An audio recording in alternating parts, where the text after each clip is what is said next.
Yes, hano ni mu studio za inzozi.com twongera kubasuhuza cyane abadukurikiye.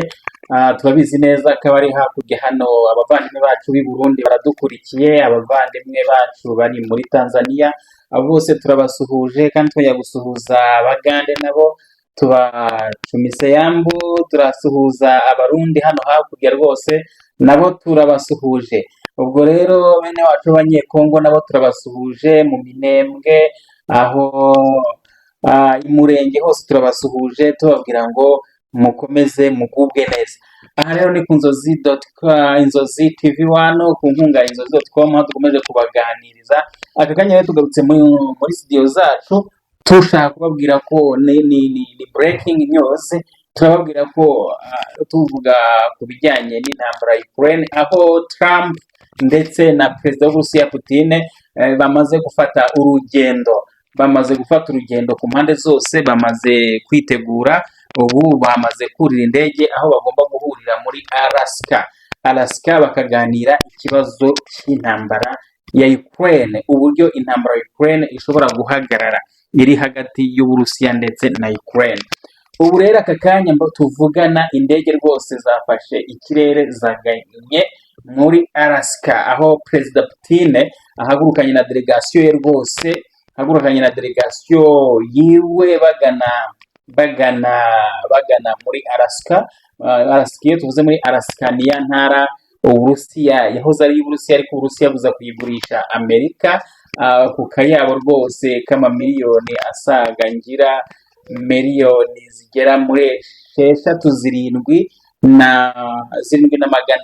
y'amadolari ya Leta Zunze Ubumwe za Amerika, maze ubwo Leta Zunze Ubumwe za Amerika ibira yegukanye ibi ntara rwose igenzurwa na Leta Zunze Ubumwe za Amerika. Ariko hagati aho abantu bakomeje kwibaza ngo ese ni ukubera iki Uburusiya bwayitanze, ni ukubera iki Amerika yayiguze, ese ni iyihe mpamvu? Aho rero mu kiganiro gikurikira tuzaganira uburyo impamvu cyangwa se icyateye Uburusiya kugurisha Alaska nk'intara yabo bakayigurisha Amerika. Tuzarebera hamwe ni ukubera iki Amerika yashatse kugura cyangwa se yishimiye kugura iriya ntara y'Uburusiya. Ubwo rero uyu munsi wa none tuvugana ni ubutaka bwa Amerika, niho inama rero igiye kubera. Aho muri Alaska, aho Putin ari buze guhura na mugenzi we,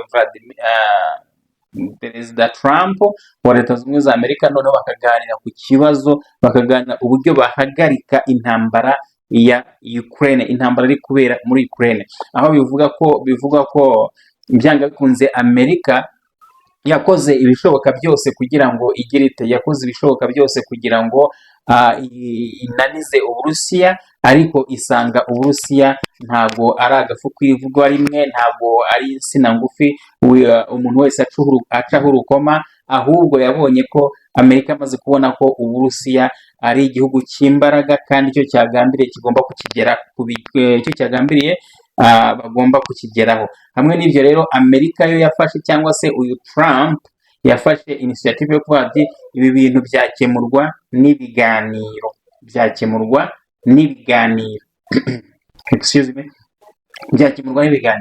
Ubwo rero niho yashatse kwisunga Vladimir Putin ngo bashe kuganira kuri icyo kibazo, dore ko na mbere uwo bita Joe Biden yawe byari byaramunaniye rwose. We yumvaga ko umuti ari ukurwana mpaka kugeza ku munya-Ukraine wa nyuma. Hamwe icyo gitekerezo cyari cyarazanywe n'Ubwongereza. Ubwongereza bwavuga ngo tuzafasha Ukraine kugeza ku mu-Ukraine wa nyuma. Ubwo rero abantu benshi bakomeje kubyibaza, barabaze niba ari ugufasha Ukraine kugeza ku mu-Ukraine wa nyuma, ubwo ubundi intego yo gufasha Ukraine yaba ari iyihe? Abantu benshi bakomeje kwibaza ibyo bintu, bibaza ngo ese intego yo gufasha Ukraine yaba ari iyihe? Aho rero niho twibaza tuti ese wa mugani ufashije abantu bagashira kugeza aho ufasha n'uwa nyuma, ibyo bintu byaba bimaze iki? Iyo mvugo yanenzwe n'abantu benshi ku isi yose, aho Ubwongereza bwavugaga ayo magambo, ariko ni muri context imwe cyangwa se ubona ari ingengabitekerezo imwe y'Abanyaburayi ndetse n'ab'iburengerazuba bavuga ko bagomba kurwana inkundura, ariko Trump we aje ashaka kuvuga ngo arebe uko yabalansinga challenge ibibazo biri hagati ya Ukraine ndetse n'Uburusiya. Ni ukuvuga ngo Trump ikintu yamaze guhishura cyangwa ikintu yamaze kubona nuko bidashoboka ko watsinda Uburusiya. Trump ubwo yarivugiye ngo ntimugakinishe Abarusiya kuko Abarusiya ni abantu bamenyereye intambara, bamaze kurwana intambara nyinshi, nibo barangije intambara ya kabiri y'isi, nibo barangije intambara, agenda azitondeka ku murongo ukuntu Abarusiya bamenyereye ibintu by'intambara, ko nta muntu wapfa kubayoberaho uko yiboneye, nta nubwo bapfa kubarwanya ngo batsinde. Icyo rero kigaragaza yuko Trump yamaze gusoma ikarita neza yuko Abarusiya bahagaze imbere ku mirongo y'urugamba. Hamwe rero twavuga tuti ntabwo Trump ubwe n'Abanyamerika ndetse n'Abanyaburayi bamaze kubona ko batatsinda Uburusiya, nubwo Abanyaburayi bakomeje kumva ko barwana n'Uburusiya wa mugari kugeza ku Ukraine wa nyuma, ariko ab'iburengerazuba bo siko babibona. Hari aho yageze aranabananiza Trump, aravuga ati twebwe ntacyo Abanyaburayi kuko yabonaga aribo bari kwenyegeza intambara, aravuga ati twebwe tuzatanga intwaro, ariko izo ntwaro z'ikiguzi ni icy'abaki, zizishyurwa n'Abanyaburayi. Bivuga ngo Trump we yamaze kwepuka, yamaze kuva mu ntambara, ahubwo we maracururiza mu ntambara, aravuga ati twebwe tuzatanga intwaro, ariko izo ntwaro zishyurwe n'Abanyaburayi.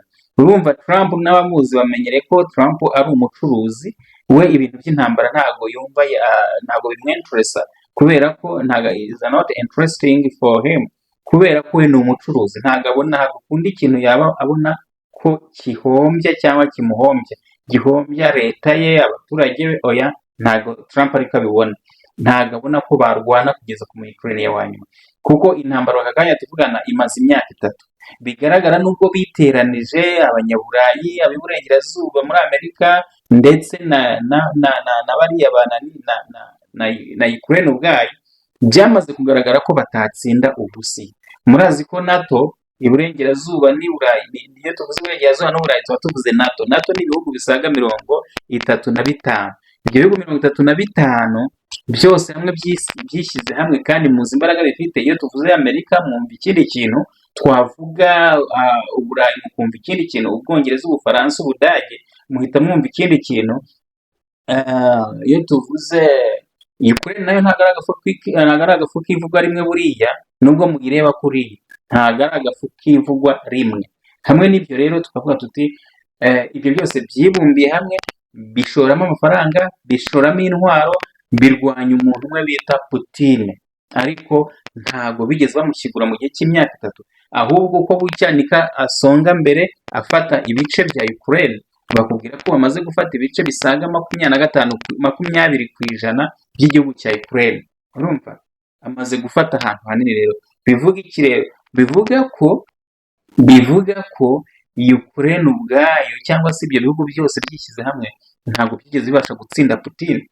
Niba wabasha gusonga imbere ntibabashe kumusubiza inyuma, ni ukuvuga ko yabatsinze ku mirongo y'urugamba.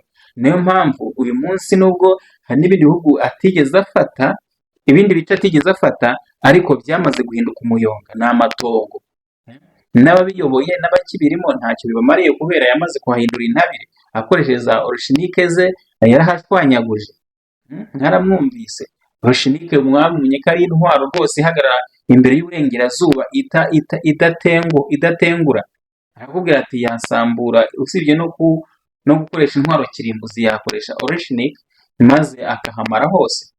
Putin rero ubona ko ari umuntu uhagaze neza ku rugamba mu bijyanye yani ururimi yumva ni intambara. Hamwe n'ibyo rero ndagira ngo ubwire ngo wowe udukurikiye ukomeze ukande subscribe, ukande ukore share, maze utange igitekerezo cyawe, ariko utibagiwe na like, kugira dukomeze gusangira ibi biganiro byacu byiza hano ku Nzozi TV 1, aho twavuze ntituzahwema kubagezaho updates zose, ama breaking news yose tuzajya tubagezaho umunsi ku munsi. Stay in touch maze tugomeze tuganire tubagezaho ibiganiro. Okay, bamaze rero kugera muri Alaska, ubwo rero dukomeza tubakurikirane. Nakubwiye ngo Putin yajyanye delegation ye irimo abakuru b'ingabo, irimo ba minisitiri, irimo bande. Ubwo no ku ruhande rwa Trump nawe yajyanye ba minisitiri b'ingabo, nta minisitiri w'ingabo wagiye muri Amerika, ahubwo hagiyemo ba visi perezida, ajyana n'abandi bantu b'abanyacyubahiro. Hamwe n'ubwo rero noneho batumiza itangazamakuru rirahabaye ku bwinshi kuko rigomba kutugezaho ABCD buri kimwe cyose. Ubwo rero twebwe nk'inzozi.com nukora share ugakora like ugatanga igitekerezo cyawe, ariko utibagiwe na subscribe, ubwo umenye ko ibintu bibi muri Alaska byose turakomeza tubikugezeho 5 kuri 5. Ciao.